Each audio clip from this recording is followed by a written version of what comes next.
Hello friends, welcome to our YouTube channel Ujjwal net classes. I am Ujjwal Kaur और आज हम paper 2 जो 2 दिसंबर 2019 का पेपर है वो डिस्कस करने जा रहे हैं। उसमें का पार्ट 3 हिंदुस्तानी म्यूज़िक। इसके पहले की वीडियो में मैंने यही पेपर पार्ट 2 डिस्कस किया था, जिसमें फर्स्ट 25 क्वेश्चंस होते हैं जो सभी के लिए कॉमन होते हैं। और मैंने सोचा है कि अभी जैसे कि बहुत कम टाइम रह गया है, इसलिए पहले तो ये 3 पेपर्स डिस्कस करना ज़रूरी है जो भी लेटेस्ट पैटर्न पर आए थे। ये जो दिसंबर 2019, जून 2019 और दिसंबर 2018, तो ये भी अगर आपके डिस्कस हो जाते हैं तो आपके लिए काफ़ी है, क्योंकि हमारे पास में टाइम बहुत कम है।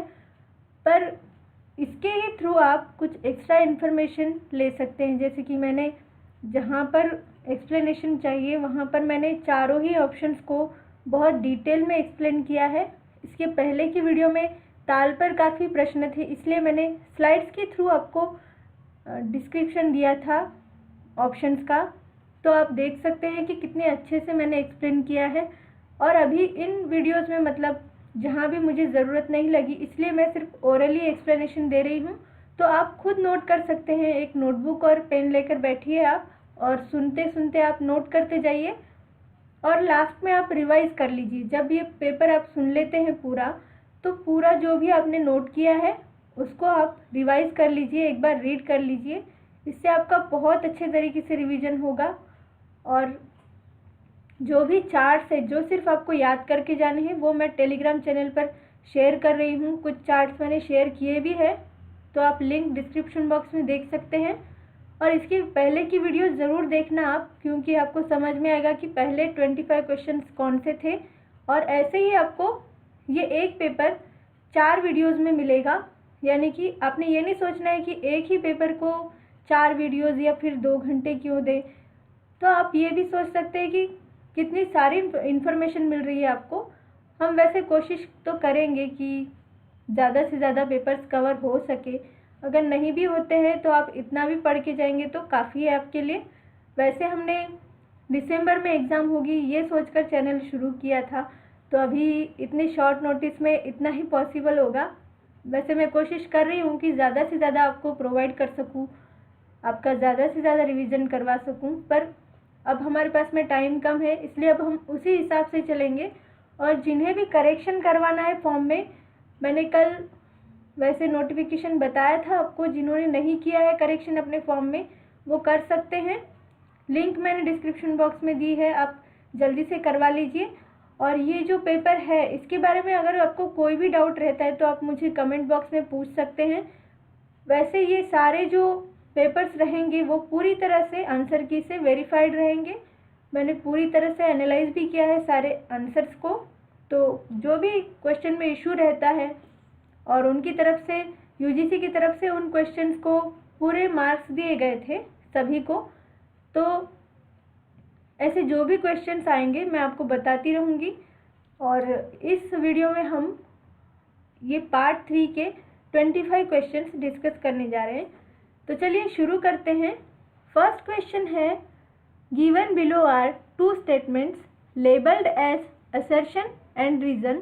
Read the statements and choose the correct answer by using following options. यानी कि यहाँ पर आपको 2 स्टेटमेंट्स दी गई हैं। एक है assertion, जिसे अभिकथन कहते हैं हिंदी में, और रीज़न यानी कि तर्क। उसका जो तर्क है वो बताया गया है। तो आपको इसमें से चूज़ करना है कि दोनों भी स्टेटमेंट सही है या फिर दोनों गलत है, या फिर ए सही है या आर गलत है।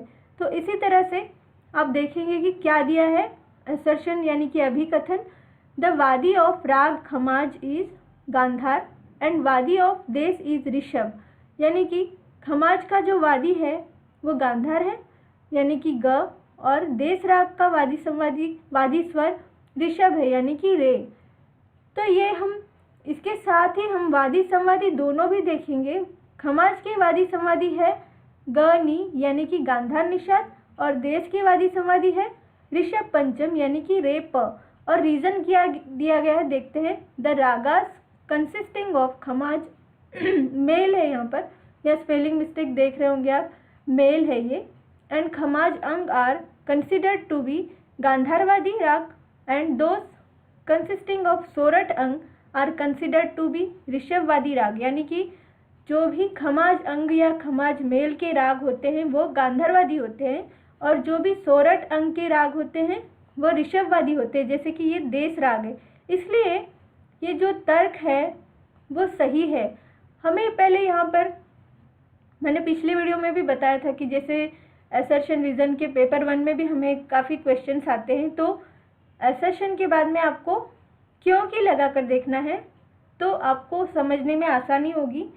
जैसे कि यहाँ पर ये जो पहला जो स्टेटमेंट है असर्शन, इसके बाद में अगर आप क्योंकि लगा कर पढ़ेंगी तो आपको आसानी होगी समझने में, और आपको अगर सुनने में ठीक लगता है, सही लगता है, तो आप ये रीज़न जो है उसे सही मानकर चल सकते हैं। जैसे कि यहाँ पर ये रीज़न सही है तो इसका फर्स्ट ऑप्शन सही होगा। तो देखिए both A and R true. तो हमने सिर्फ ये जो एक क्वेश्चन है इसमें से और भी ज़्यादा इन्फॉर्मेशन ली है, एक्स्ट्रा इन्फॉर्मेशन, कि खमाज और देश की वादी संवादी क्या है, तो आप नोट कर लीजिए। नेक्स्ट क्वेश्चन है क्वेश्चन नंबर 2, प्रसिद्ध ग्रंथ मआदुनुल मौसीकी के लेखक कौन है? ऑप्शन है 1 हकीम मोहम्मद करम इमाम, 2 पंडित ओमकारनाथ ठाकुर, 3 पंडित भातखंडे, 4 अब्दुल करीम खां। तो इसका सही उत्तर है ऑप्शन नंबर 1 हकीम मोहम्मद करम इमाम। वैसे ये मेरा ही पेपर है और इसमें मुझे 75 में से मेरे 50 क्वेश्चन सही आए थे, तो मैं ये नहीं बता रही हूँ कि मुझे इतने सारे मतलब मार्क्स मिले थे, पर आप मतलब देख सकते हैं कि जैसे मैंने पढ़ाई की थी तो आपने भी ऐसे ही करनी है। मैंने भी एग्ज़ाम से पहले ही नहीं, और भी पहले मैंने सारे प्रीवियस ईयर पेपर्स को इतने डिटेल में स्टडी किया था। आप भी ऐसी ही हैबिट डालिए, जो भी नेक्स्ट सेशन के लिए भी प्रिपेयर कर रहे हैं वो भी इस तरह से ही पढ़ाई शुरू कीजिए। तो चलिए देखते हैं नेक्स्ट क्वेश्चन। क्वेश्चन नंबर 3 है, निम्नलिखित में से कल्याण थाट के राग कौन से हैं? तो ऑप्शन है ए है शुद्ध कल्याण, बी कामोद, सी शंकरा, डी दुर्गा। यहाँ पर आपको बताना है कि ए सी सही है या बी डी या ए डी या ए बी, तो इनमें से आपको चूज करना है कि सही कौन सा है। 4th नंबर का ये इसका सही उत्तर है। नेक्स्ट देखते हैं क्वेश्चन नंबर 4, राग बिलावल के स्वरों में कोमल ऋषभ धैवत तथा तीव्र मध्यम के प्रयोग से किस राग के स्वरों की प्राप्ति होगी? ऑप्शन है 1 पूरिया धनाश्री, 2 यमनी बिलावल, 3 देवगिरी बिलावल, 4 पूरिया। तो इसका सही उत्तर है 1 यानी कि पूरिया धनाश्री। क्वेश्चन नंबर 5 है,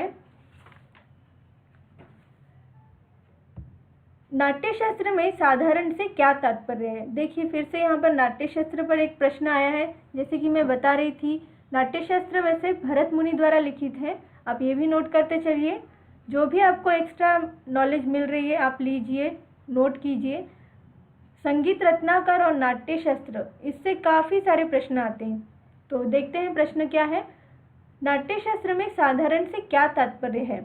इसके ऑप्शंस हैं 1 मूल अवस्था से विचलित अवस्था का स्वर, 2 तानों की अवस्था, 3 गमक का प्रकार, 4 जातियों में अंश स्वर का प्रयोग। तो इसका सही उत्तर है 1 नंबर का जो ऑप्शन है, मूल अवस्था से विचलित अवस्था का स्वर। तो चलिए नेक्स्ट क्वेश्चन देखते हैं। क्वेश्चन नंबर 6 है, निम्नलिखित रागों को समयानुसार सही क्रम में चुनिए। तो यहाँ पर 4 रागों के नाम दिए गए हैं, भटियार, जौनपुरी, शुद्ध सारंग, मुल्तानी। इन्हीं चारों रागों को आगे पीछे करके पूछा गया है। तो चलिए देखते हैं कि सही उत्तर क्या है इसका। 1 नंबर जो भटियार, जौनपुरी, शुद्ध सारंग और मुल्तानी, तो वो कैसे, ये भी देख लेते हैं। जैसे कि भटियार का जो गान समय है, आप ये नोट कर लीजिए प्लीज़, क्योंकि कई बार गान समय से लेकर कई सारे सवाल आते हैं कि कौन से राग का कौन सा गान समय है।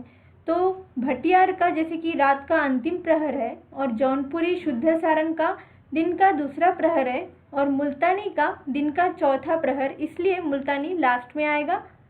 तो चलिए देखते हैं नेक्स्ट। क्वेश्चन नंबर 7 है, बहादुर शाह जफर ने किस नाम से ख्याल की रचनाएं की? ऑप्शन है 1 अदारंग, 2 मनरंग, 3 शोख रंग, 4 मोहम्मद शाह। तो यहाँ पर उपनाम से भी काफ़ी सारे प्रश्न आते हैं, तो इसका सही उत्तर वैसे है शोख रंग। तो ये बाकी जो उपनाम है वो किसके हैं वो भी देख लेते हैं। अदारंग जो है फिरोज खां का है, और ये प्रश्न ना दिसंबर 2012 में भी आया था अदारंग जी के ऊपर।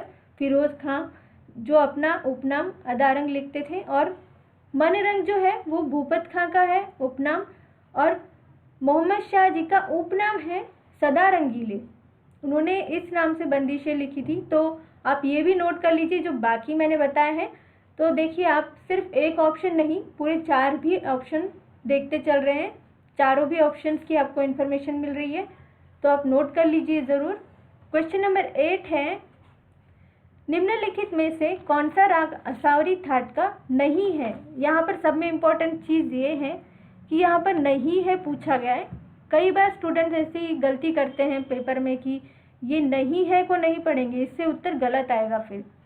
तो देवगंधार ऑप्शन है, सेकंड ऑप्शन है मालकौंस, 3 है देसी, 4 अडाना।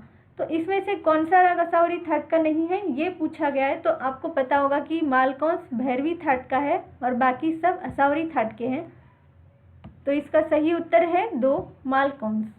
क्वेश्चन नंबर 9 है, झाला निम्नलिखित में से कहाँ कहाँ प्रयोग होता है? ऑप्शन है ए आलाप के अंत में, बी मसीद खानी गत में, सी रजा खानी गत की शुरुआत में, डी रजा खानी गत के अंत में। तो आपको इसमें से सही उत्तर चुनना है। ए बी सही है, या सी डी, या फिर ए डी, या फिर बी सी। तो इसका सही उत्तर है 3 नंबर, यानी कि ए और डी, आलाप के अंत में और रजा खानी गत के अंत में। इसका सही उत्तर ये है। क्वेश्चन नंबर 10 है, निम्नलिखित में से किस शैली में राग की शुद्धता के नियम शिथिल किए जा सकते हैं? जैसे कि आपको पता ही होगा कि ये जो ध्रुपद, ख्याल, सादरा, ये जो ऑप्शंस है ये शास्त्रीय संगीत के, और ये उपशास्त्रीय आता है। इसमें राग की शुद्धता के नियम शिथिल किए जा सकते हैं ठुमरी में, जो 4th ऑप्शन है। तो चलिए देखते हैं नेक्स्ट क्वेश्चन। क्वेश्चन नंबर 11 है, भरत मत के रागों का सही क्रम चुनिए। तो ये जो क्वेश्चन है ऐसे ही राग रागिनी के ऊपर जो अलग अलग मत है उसके ऊपर क्वेश्चन नंबर 64 भी आया है। तो आप देख सकते हैं कि टॉपिक कैसे रिपीट हो रहा है। तो चलिए देखते हैं ऑप्शंस। पहला ऑप्शन है मेघ भैरव, मालकौंस, हिंडोल, दीपक, श्री, नटनारायण। सेकंड ऑप्शन है भैरव, हिंडोल, मालकौंस, दीपक, श्री, बसंत। थर्ड ऑप्शन है नटनारायण, बसंत, दीपक, श्री, मालकौंस, हिंडोल। फोर्थ ऑप्शन है भैरव, मालकौंस, हिंडोल, दीपक, श्री और मेघ। तो इसका सही उत्तर है 4th ऑप्शन, यानी कि भरत के रागों का सही क्रम ये है 4th वाला ऑप्शन।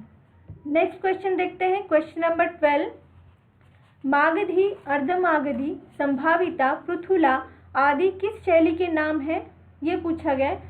तो ये पार्ट 1 जो था उसमें क्वेश्चन नंबर 15 जो पूछा गया था उसमें ये गीतियों के नाम दिए गए थे, मागधी, अर्धमागधी, पृथुला। गमक के ऊपर एक क्वेश्चन आया था, उसमें इन गीतियों के नाम दिए गए थे। तो देखिए कि टॉपिक, गीति वाला टॉपिक यहाँ रिपीट हो रहा है, तो आपने ये नोट करना है। तो इसका सही उत्तर है वैसे, जैसे कि मैंने बताया गीतियाँ है ये। तो ऑप्शन है वैसे 1 प्रबंध, 2 जाति, 3 गीति, 4 अलंकार। तो इसका सही उत्तर है ऑप्शन नंबर 3 गीति।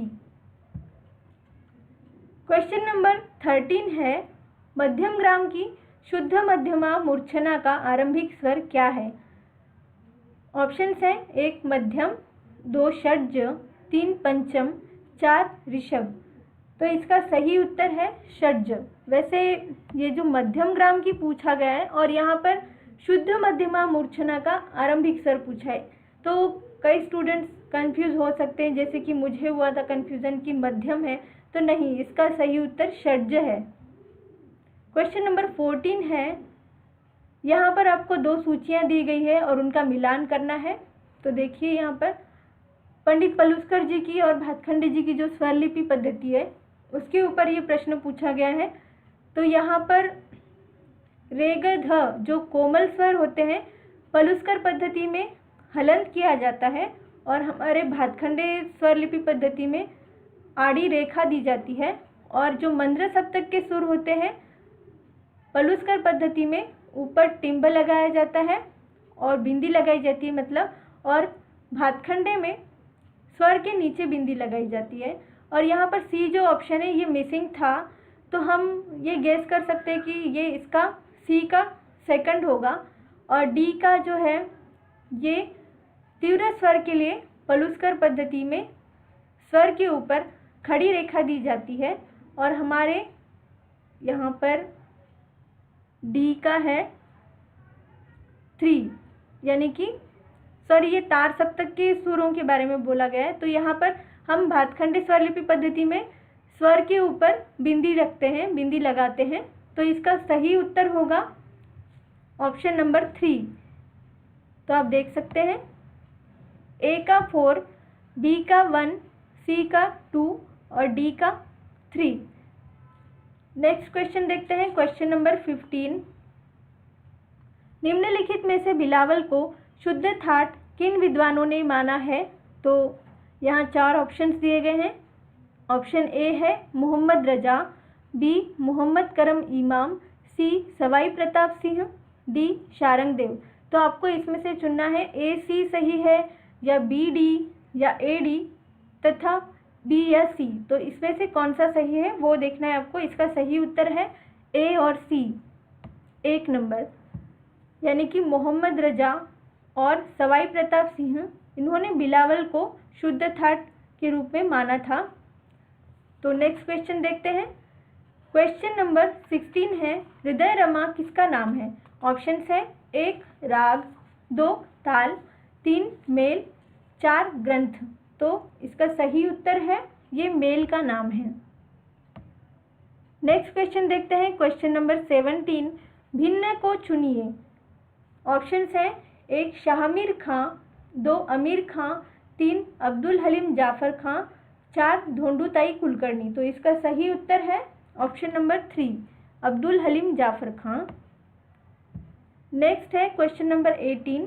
यहाँ पर कुछ आपको स्वरावली दी गई है अलग अलग 4 प्रकार की। तो इसमें से आपको तिलक कामोद की कौन सी है ये पहचानना है। तो इसमें से आप देख सकते हैं कि आपको अगर आपका रियाज शुरू होगा तो आपको ऐसे प्रश्न सॉल्व करने में आसानी होगी। आप ये भी याद कर सकते हैं जैसे कि जब भी मेट का जो सॉन्ग है आओगे जब तुम ओ साजना, ये तिलक कामोद राग का है। ऐसे भी प्रश्न पूछे जा सकते हैं, आपको सॉन्ग का नाम दिया जाएगा और ये कौन से राग का है ऐसे भी पूछ सकते हैं। ऐसे भी कुछ प्रश्न आए हैं पहले के पेपर्स में, तो आप ये नोट कर लीजिए। तो इसका सही उत्तर है ऑप्शन नंबर 1। नेक्स्ट क्वेश्चन देखते हैं, क्वेश्चन नंबर 19 है संगीतज्ञ अमीर खुसरो किस युग में थे? ऑप्शंस है 1 यवन काल, 2 लोधी काल, 3 तुगलक काल, 4 खिलजी काल। तो इसका सही उत्तर है खिलजी काल। क्वेश्चन नंबर 20 है नीचे 2 कथन दिए गए हैं, उनमें से एक है अभिकथन यानी कि असर्शन और दूसरा उसका तर्क है यानी कि रीज़न। तो कथनों को पढ़िए और नीचे दिए गए विकल्प का प्रयोग करके सही उत्तर चुनिए। तो अभिकथन है गुजरी तोड़ी भीमपलासी बिहाग राग किसी भी समय गाए बजाए जा सकते हैं। तो क्या ये सही है? आपको तो पता ही होगा कि हिंदुस्तानी संगीत में रागों को समय के अनुसार विभाजित किया गया है। तो हम देख लेते हैं कि इन तीनों रागों के गान समय क्या है। तो गुजरी तोड़ी का है दिन का दूसरा प्रहर, भीमपलास का है दिन का तीसरा प्रहर और बिहाग का है रात का दूसरा प्रहर। तो आप ये नोट कर लीजिए इन रागों के गान समय। और आपको पता ही होगा नेक्स्ट जो स्टेटमेंट है इसका रीज़न, तो वो कैसे सही हो सकता है। देखिए हिंदुस्तानी शास्त्रीय संगीत में राग की प्रस्तुति समय सिद्धांत के अनुसार करने का नियम कठोर नहीं है कहा है। यहाँ पर देखिए ध्यान से पढ़ना है आपको, नहीं है कहा है, तो ऐसा तो नहीं है, तो इसलिए दोनों भी गलत है। इसमें जो फर्स्ट ऑप्शन है ए और आर दोनों गलत है। नेक्स्ट क्वेश्चन है क्वेश्चन नंबर 21 निम्नलिखित रचनाओं को उनके रचनाकारों के साथ सुमेलित कीजिए। 2 सूचियां दी गई है आपको, तो उसमें एक सूची में रचनाएं हैं और दूसरी में रचनाकार हैं। तो रचनाओं के नाम मैं बताती हूँ। ए है राग विज्ञान, 2 बी है संगीतांजलि, सी श्रीमल लक्ष्य संगीतम, डी संगीत तत्वदर्शक। तो आपको देखना है कि इसमें से 4 जो ऑप्शन है, ए का 3, बी का 1, सी का 1 और डी का 2 कैसे वो देखते हैं।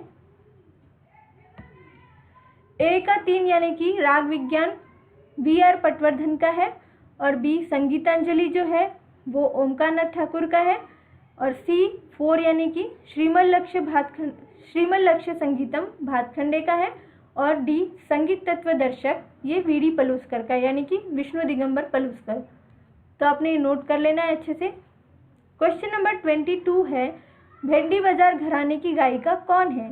तो ऑप्शंस है, 1 किशोरी आमोनकर, 2 हीराबाई बड़ौदेकर, सी सुहासिनी कोल्हटकर और 4 है सविता देवी। तो हम बाकी भी ऑप्शंस देखते चलेंगे कि कौन कौन से घराने से। इसका तो सही उत्तर है वैसे सुहासिनी कोल्हटकर।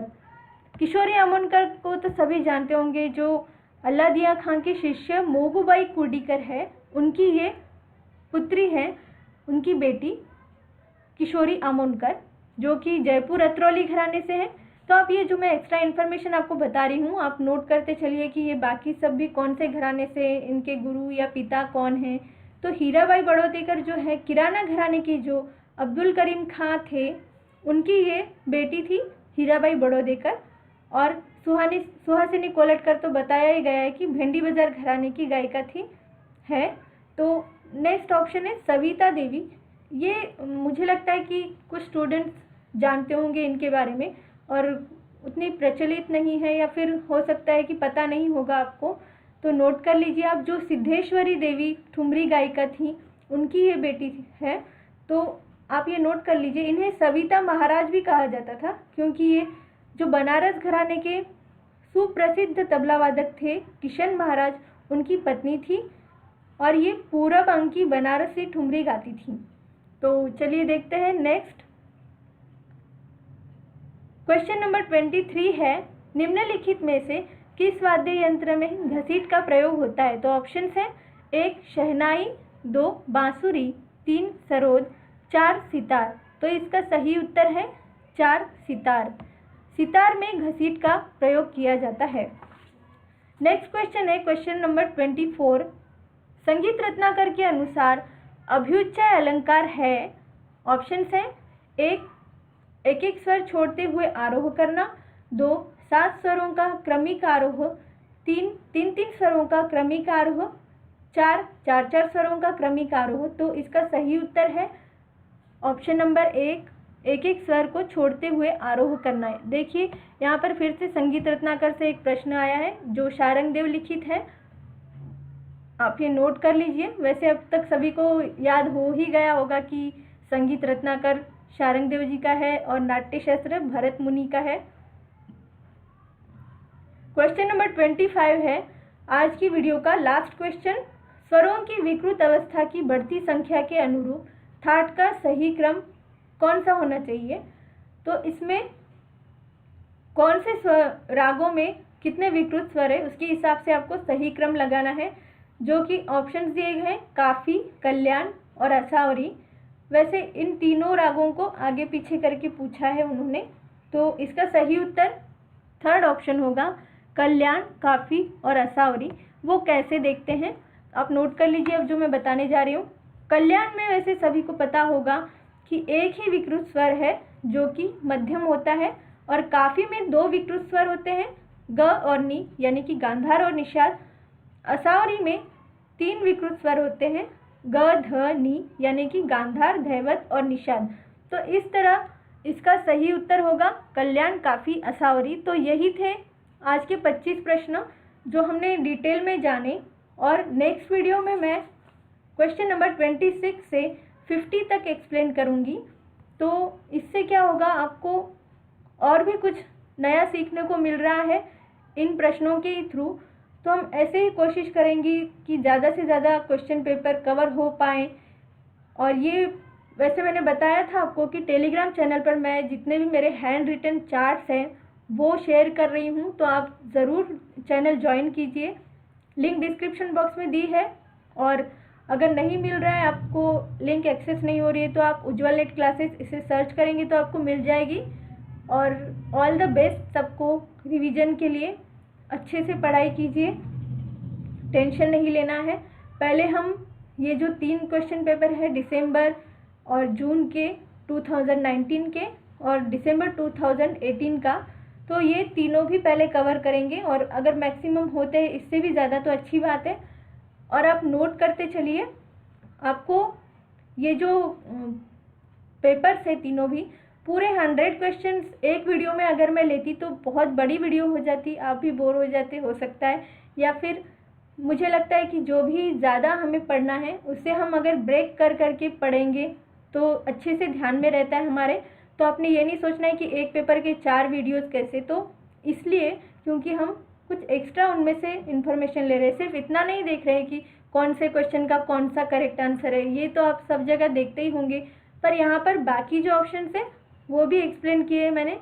और इसमें ताल के कुछ प्रश्न नहीं थे इसलिए स्लाइड्स नहीं दिखाई है मैंने। तो चलिए मिलते हैं नेक्स्ट वीडियो में, और सब्सक्राइब कर लीजिए, अपने फ्रेंड्स के साथ में भी शेयर कर लीजिए इस वीडियो को, और कोई भी डाउट हो तो आप कमेंट बॉक्स में मुझे पूछ लीजिए। और इस वीडियो को एंड तक देखने के लिए बहुत बहुत धन्यवाद।